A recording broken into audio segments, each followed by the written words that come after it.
What is up, people? I am back with another video. It's probably been 3 or 4 months since the last one. Got a new job. The weather's changed. It's nice out.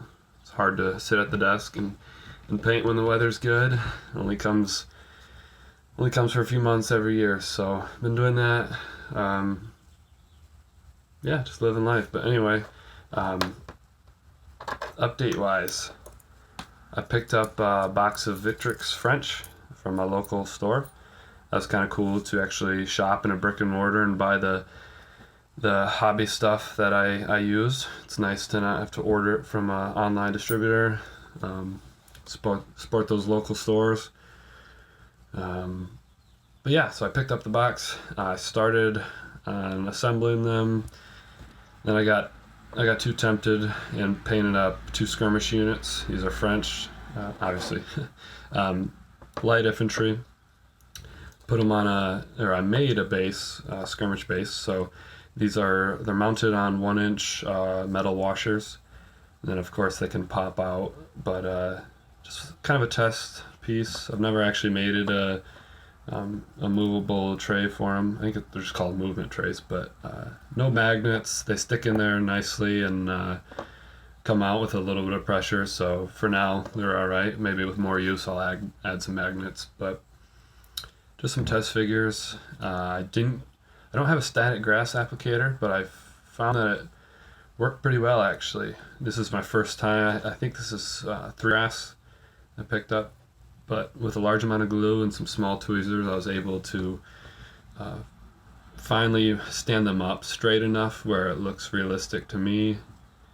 In a way, I think I almost like it more than the straight up grass that you get from a applicator. Um, at face value, of course. But the reasoning is that the field looks a little more trampled, or as if they have been walking. Of course, if they're skirmishing, the likelihood of a large amount of troops behind them is greater than it not being. So it doesn't need to be too flattened, but I think it gives a good effect as if some people were in front of them opening the lineup. So anyway, those are the two troops from the box that I've painted up. Started on a Dutch Grenadier. Uniform is not completely correct. Obviously, this was well, not obviously, but it was a guard for Napoleon for a while. They were able to keep most of their Dutch uniform, or Holland. So I wanted to try and paint that unit up because I am Dutch, and the uniforms all white would be it would be difficult for me because white's one of the hardest colors I think for most people, and it definitely is for me. So doing that, and then shifting gears from Napoleonic, still 28 millimeter. This is a Perry Plastics Confederate.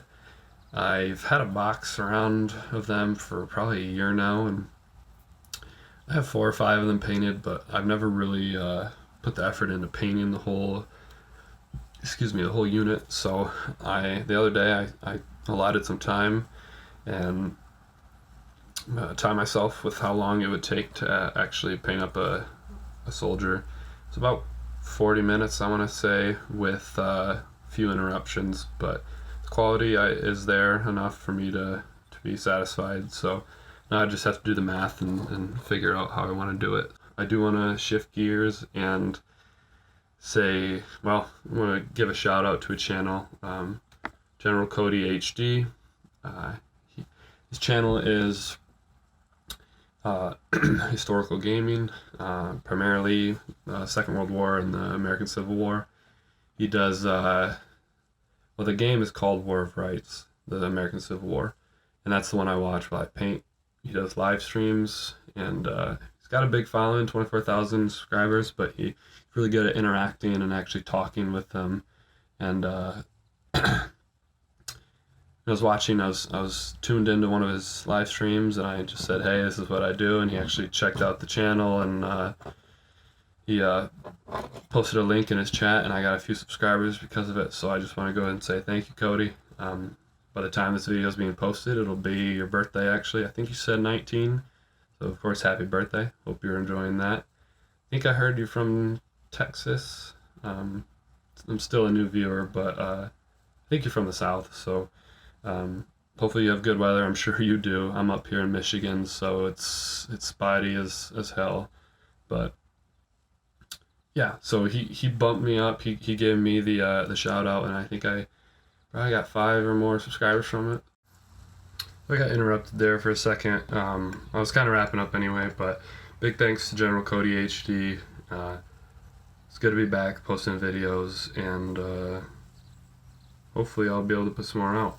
I have seen that some people have died down as well. I think it is just a weather change, which certainly makes sense. So take care, everyone. Thanks for tuning in, and see you in the next one.